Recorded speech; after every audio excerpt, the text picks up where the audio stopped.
안녕하세요. 몽당연필입니다. 10월 15일 토요일이네요. 쉬는 토요일 날 이제 사무실에 나와서 방송을 하는데요. 하루 급격하게 올라갔던 미국 증시 같은 경우에 일정 부분 되돌림 현상이 나왔습니다.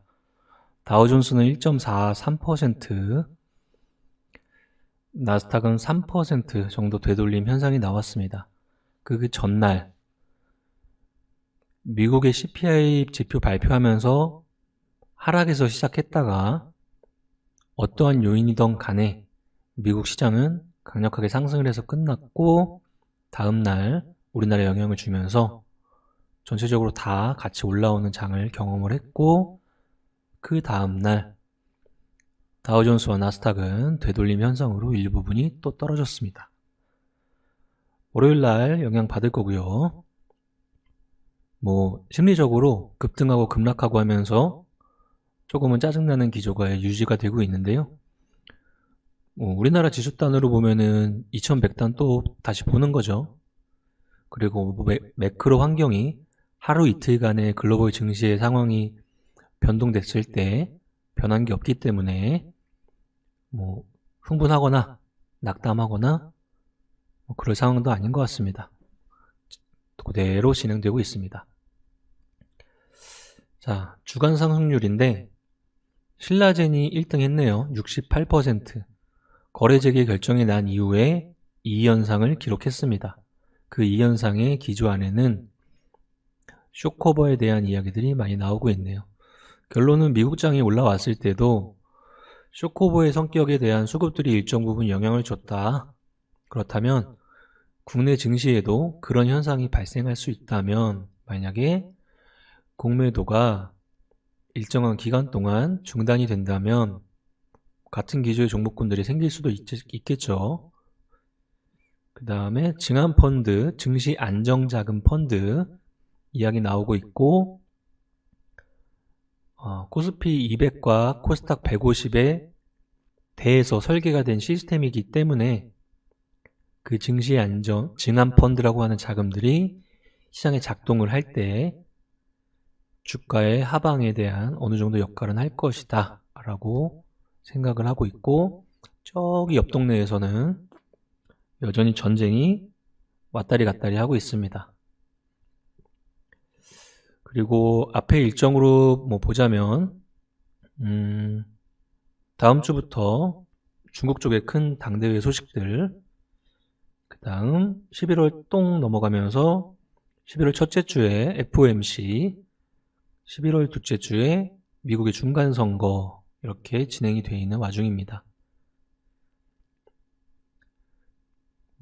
시장 상황이나 어떠한 소식에 의해서 등락을 거듭하겠지만 매크로 환경에 따라서 하루하루 내가 갈 때처럼 마음이 왼쪽으로 갔다 오른쪽으로 갔다 할 필요 없다는 거죠. 자, 보겠습니다. 신라젠 68%, 차트상으로 거래 재개되고 땅 찍었습니다.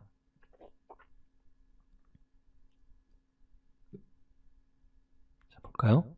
거래 재개되면서 이 현상이 갔는데요. 신라젠이 움직임으로써 몇몇 움직임들이 나오고 있어요. 그럼 이 안의 성격은 거래 재개 이야기 나올 수밖에 없는 환경이라면, 다음 타자 코오롱 티슈진 이야기 나오죠. 코오롱 티슈진 이야기 나오면서 코오롱 그룹주에 대한 가격 매매 현상이 시장에 조금씩 나오고 있고요. 그에 대한 현상으로 코오롱 우선주, 코오롱 생명과학, 이렇게 롤링이 이번 주에 나오는 분위기였습니다. 연결고리 연습을 항상 하다 보면은 하나는 그에 대한 요인들, 또 한 가지는 연계된 종목군들, 아니면 업종군들, 테마군들, 그에 해당되는 그룹군들 내에서 반응도가 있는 종목들, 이런 식으로 단계별로 생각을 해볼 수 있겠죠. 신라젠을 가운데 넣었을 때 이런 생각을 가지는 사람들이 선제적으로 움직였을 거고요. 코오롱의 주가 차트에서 그 영향을, 이게 신라젠이 거래 재개되고 이틀 동안이니까 요거잖아요. 그 전에 요만큼의 움직임을 가져갔던 요 수급 안에 투신이었던 것 같은데, 그런 애들은 계획을 벌써 짰던 이야기고, 이것보다 조금 더 공격적인 사람들은 200억짜리 우선주를 선택해서 롤링을 했을 겁니다. 그렇죠? 그 전에 요만큼의 움직임을 말하는 거겠죠? 그 다음 관리 종목인 코오롱 생명과학도 영향을 일정 부분 받고 있죠.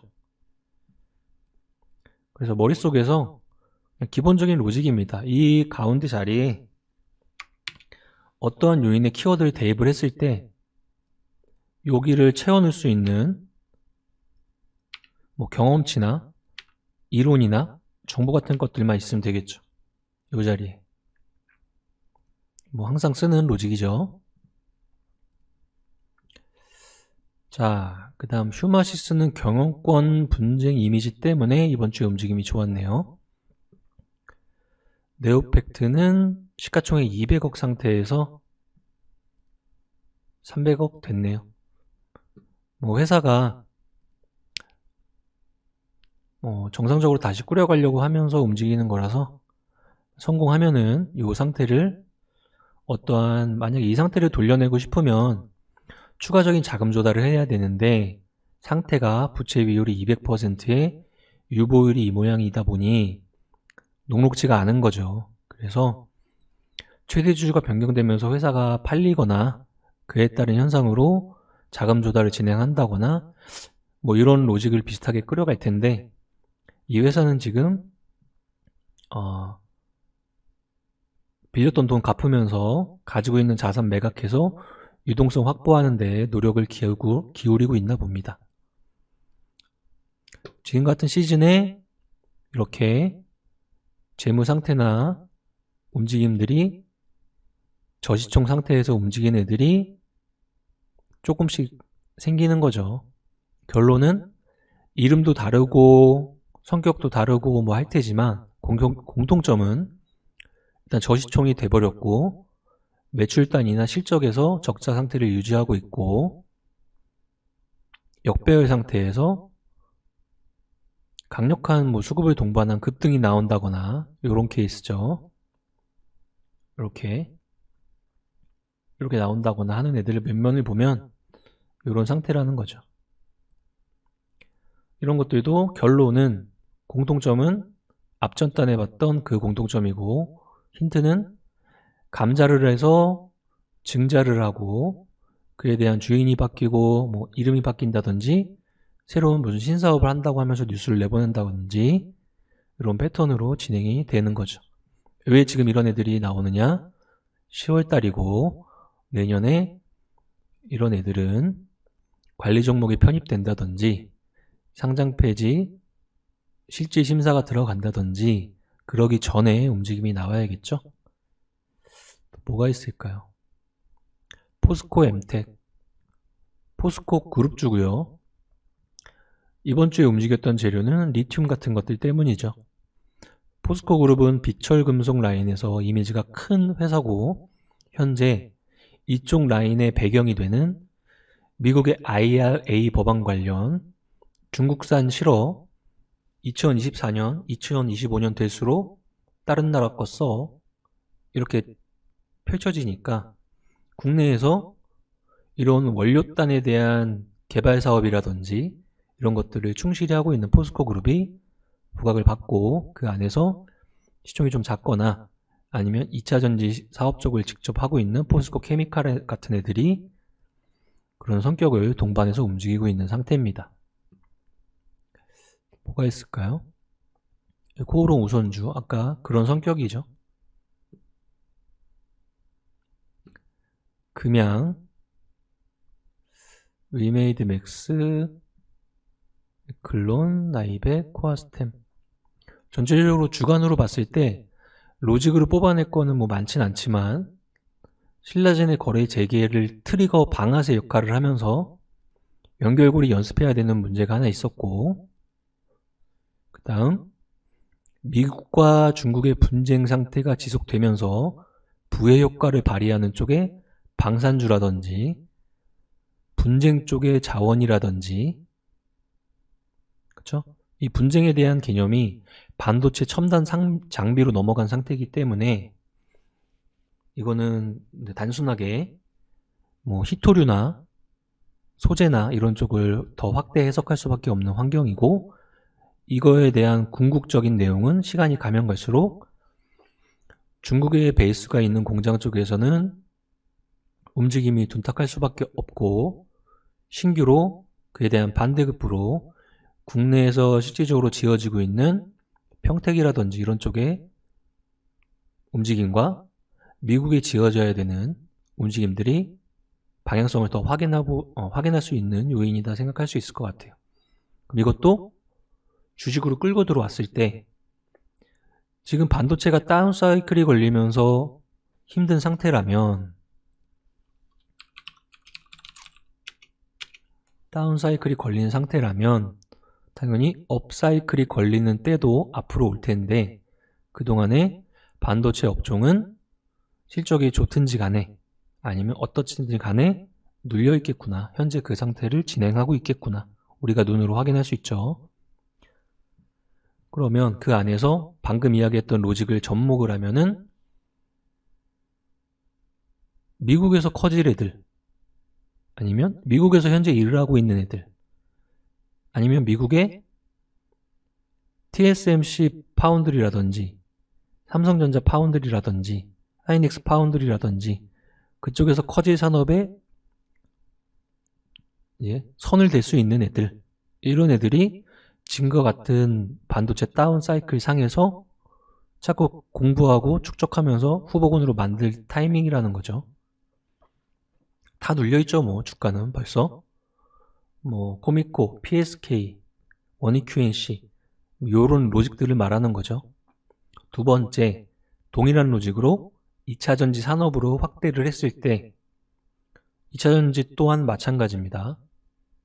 유럽과 북미 단이 사주는 사람이라면 그쪽에서 열심히 일을 해야 되니까 그쪽의 공장을 조인트 벤처 형식으로 엄청나게 들어가려고 하고 있고 계획이 세워져 있고, 국내에서 LG 엔솔과 삼성 SDI, SK온 열심히 하고 있죠.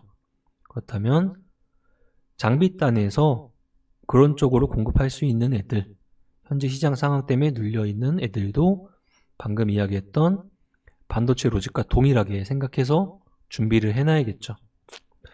뭐 어떤 애들이 될까요? A프로 아니면 뭐 D&T 뭐 이런 느낌의 장비단도 일부 있을 것이고, 소재단 아이들도 여전히 시장 대비로서는 양극재 라인이나 조금 더 아직은 잘 버티고 있는 형국입니다. 그런 걸 로직을 뽑아내려고 우리가 매일매일 탑30도 공부하고 주간에서도 그런 이야기를 정리해서 이야기도 해보고, 그냥 개별적으로 테마나 수급이나 돈의 쏠림이나 하루하루의 뉴스 때문에 움직이는 애들은 딱 그 정도로 공부하고 넘어가고, 이렇게 해서 계속 쌓아나가면 결국엔 내가 가려내겠죠. 아, 이거는 매매용이고 하루짜리야. 아, 이거는 일주일짜리야. 아, 이거는 매매가 아니고 투자 쪽으로 발전할 수 있는 소식들이야. 이렇게 경험치가 쌓이겠죠. 근데 이거는 장기적으로 해야 되는 공부니까 이런 시장 상황에서 많은 수의 개인들이 조금 나태해진다거나 논다거나 이런 케이스가 많이 발생하는 거죠.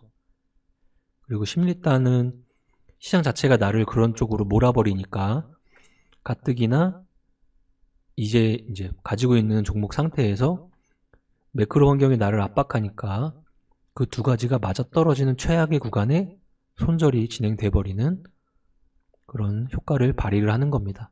그걸 알고 있으니 거꾸로 안 하면 되겠죠. 그리고 새로운 종목을 볼 때는 지금은 만들어 놓고 시간을 넉넉히 집어넣고 준비를 해야 되는 단계지, 공격적으로 아니면 매매 횟수를 급격하게 올리면서 시장을 바라볼 수가 없습니다. 꾸준히 항상 비슷하게 몽땅 연필도 지금과 같은 느린 말속, 느린 시선으로 시장을 바라보고 있는 사람이니까 조금 급격한 매매 패턴을 보이신다거나 잦은 매매를 하신다거나 하는 분들은 조금만 낮춰주시면 될 것 같습니다. 아직은 거래소의 상태나 여러가지 매크로 환경을 고려해보더라도 아직도 공격적인 패턴을 보일 때는 아니라고 생각합니다. 그런 걸로 정리를 해놓은 거죠. 이런 식으로.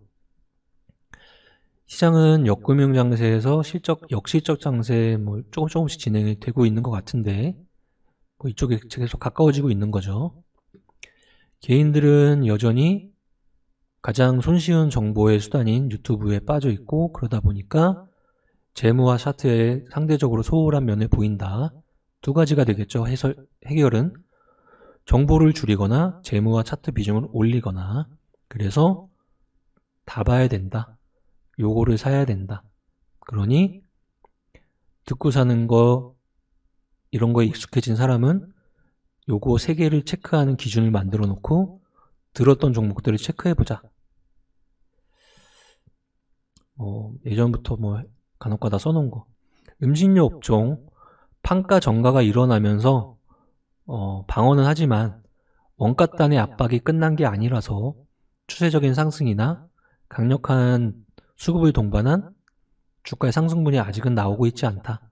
그렇다면 원가 하락분에 대한 것들을 앞으로 조금 더 지켜봐야겠구나. 미공개 정보. 평소에 미공개 정보에 너무 많이 노출이 돼 있으면 그거에 따라서 사는 습관이 들어버린다. 사는 건 쉽다. 들었으니까. 근데 그 미공개 정보가 독이 되는 케이스는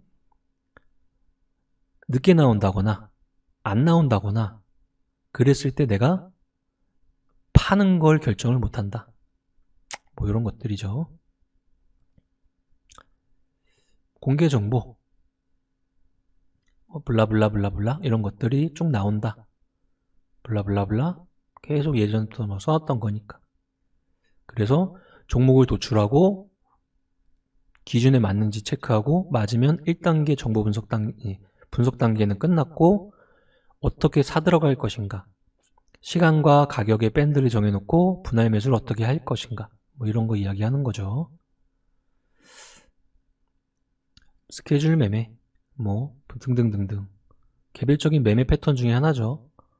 11월 달에 월드컵이 열려요. 누군가는 닭을 봐요. 이런 생각들 해볼 수 있을 것이고, 어떤 게 정해져 있어요? 그래서 지금 뭘 해요? 그런 거 이야기하는 겁니다. 그럼 처음부터 그것 때문에 했던 거니까 그것들이 상쇄되는 구간 가면은 기계적으로 나오거나 해야 되는데 거기서 잘못된 판단을 내리면 물타거나 매도를 안 한다거나 하면은 그래서 당하는 거죠. 또 뭐가 있을까요? 이런 패턴들 기본적으로 로직이 짜여 있어야 된다. 재무제표는 안전벨트의 개념이 강하다. 너무 가치투자 베이스가 강하신 분들은 재무제표의 비중이 이거 말하는 거예요. 여기의 비중이 너무 높아서 가치 함정에 빠질 확률이 높다. 그거를 조금 지양하자. 그래서 안전벨트 형식으로 체크를 하고 그 단계에서 조금 더 본다면 시장이 말하는 지표를 체크하려고 하자.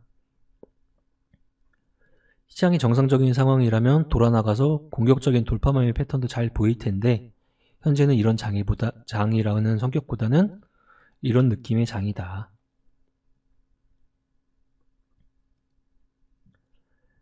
가격에서 비용을 빼면 남는 돈, 거기다가 몇 개 팔았니? 하면 이익인데 전체적으로 이 기본적인 공식이 떨어지는 구간에 있으니 그거를 합쳐놓으면, 업종을 합쳐놓으면 그 업종의 전체적인 분위기가 될 것이고, 업종 전체를 합쳐놓으면 우리나라 산업의 분위기가 될 것이고, 그것들을 GDP나 이런 형식으로 표현을 한다. 현재는 계속 기준치를 낮추고 있다. 한 주당 얼마 버니? 주가 수익 비율은 얼마니? 중요한 거는 한 주당 얼마 버리는 돈 잘 버는 기조가 있으면 기본으로 좋은 것이고, 퍼라는 개념은 상대적인 개념으로 지금과 같은 장에는 고퍼가 뽀개지는 게 당연하고, 저퍼 상태에서 좋은 사업을 한다고 하는 애들이 부각받는 게 당연하고, 그러나 이것만 가지고 판단을 내리면 여기에 빠지기 쉽다.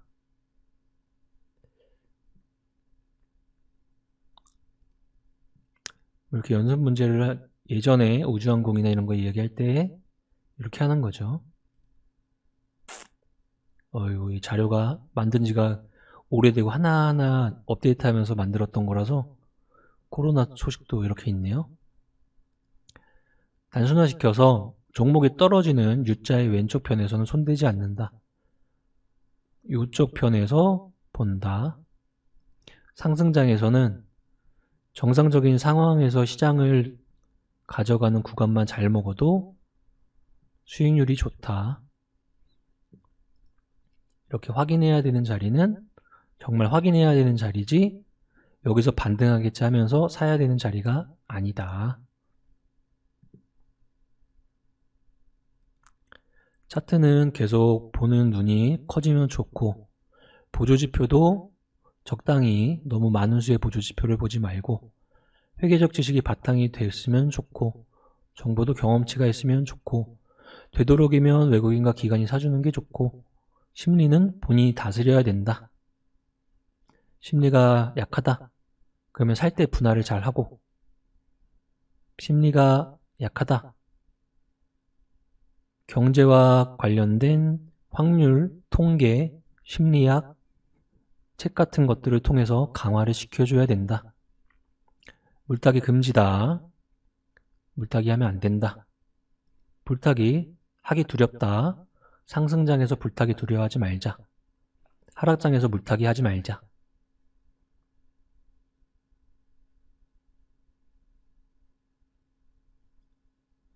그런 내용들이 조금씩 써놨습니다. 어떤 거냐면 이제 시간 나거나 좀 정리해야 되는 내용을 이렇게 정해서 계속 조금 추가하는 거고요. 이제 과외하러 오신다거나 하면은 저런 거 갖고 하나하나 케이스를 빼가지고 같이 공부하고 그런 함정에 빠지지 않게 학습을 하는 거죠.